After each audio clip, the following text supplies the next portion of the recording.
The Spark over the Baltic Sea, August 18, 2025.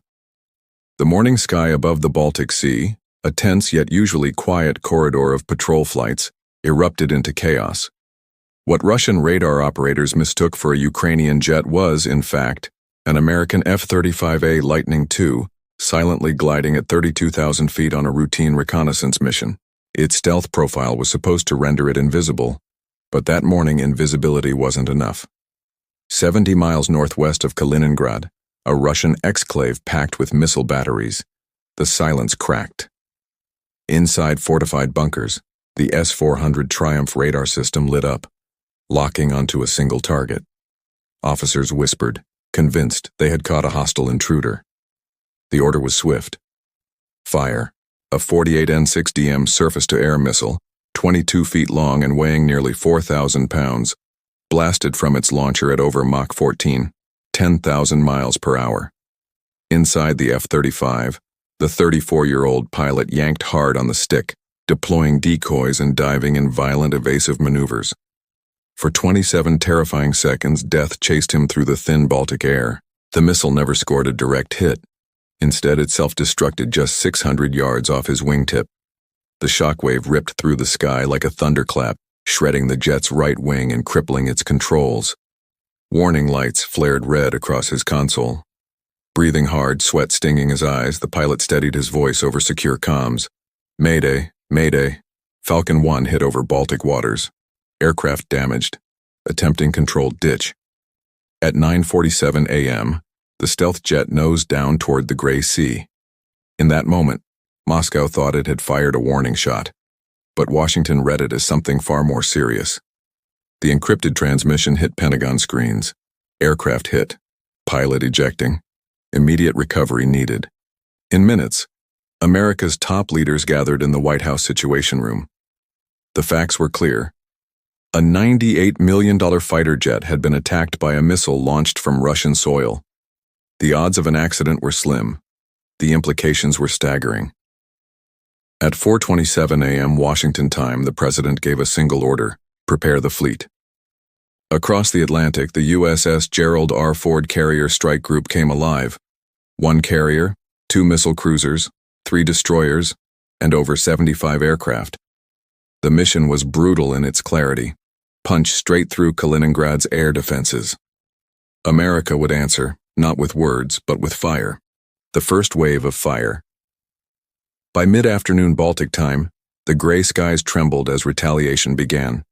From the deck of the USS Gerald R. Ford, 68 unmanned suicide drones lifted into the fading sun, each carrying 200-pound precision bombs and radar jamming pods.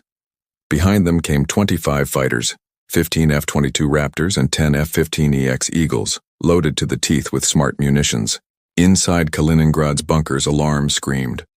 Russian operators watched their radar screens fill with ghost signals as American drones flooded the airwaves, blinding defenses. But not every system went dark. Pantsir and Buk batteries locked on and fired.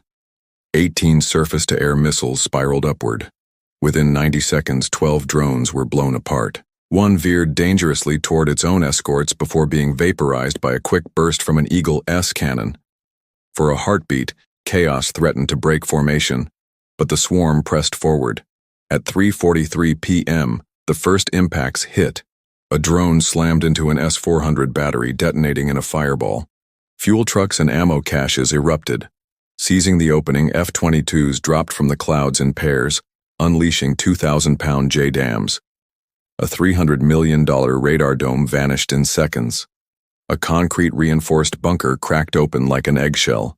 Russian gunners fought back, tracers ripping through the haze, but American precision silenced them one by one. By 3:50 p.m., the battle was a storm of steel and fire.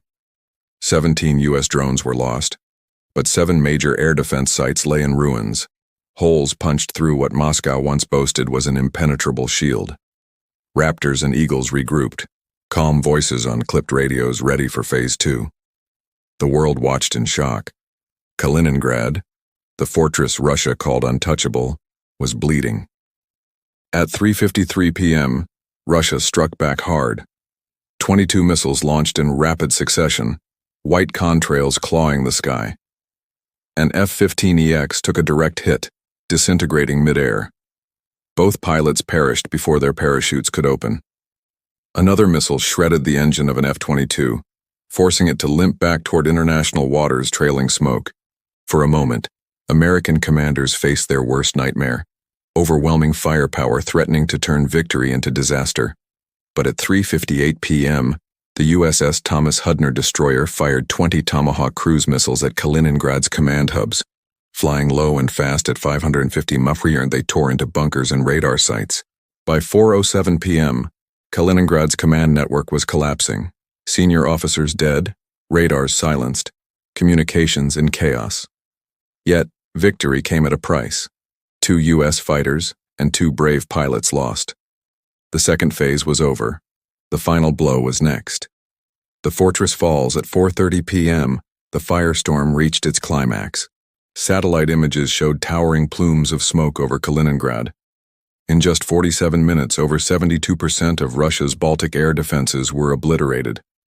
Intelligence reports later confirmed staggering losses: 47 officers killed, including 3 generals and 9 colonels, with over 400 soldiers dead or wounded. Ammunition depots stockpiled for a decade were erased in under an hour. Damage estimates soared past $6 billion. The United States counted its own sacrifice: 2 fighters lost, 2 pilots killed in action.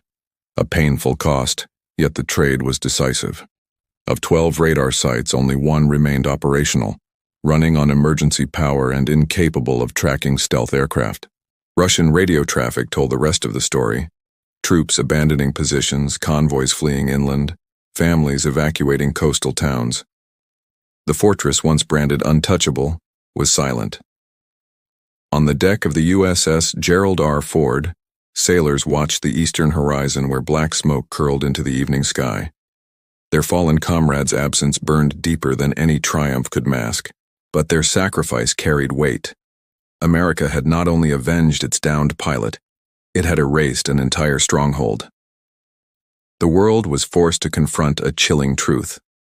When America responds, the battlefield itself disappears. By nightfall, the message was clear to allies and enemies alike. Strike an American aircraft and the reply will not come in words, but in annihilation. Kaliningrad had stood for decades as Moscow's pride, a bastion no one dared touch. Now it lay in ruins, proof that American resolve is written not only in steel and fire, but in the blood of those willing to defend its flag. The world had changed in under an hour, and the lesson was carved into the Baltic sky. America will not hesitate.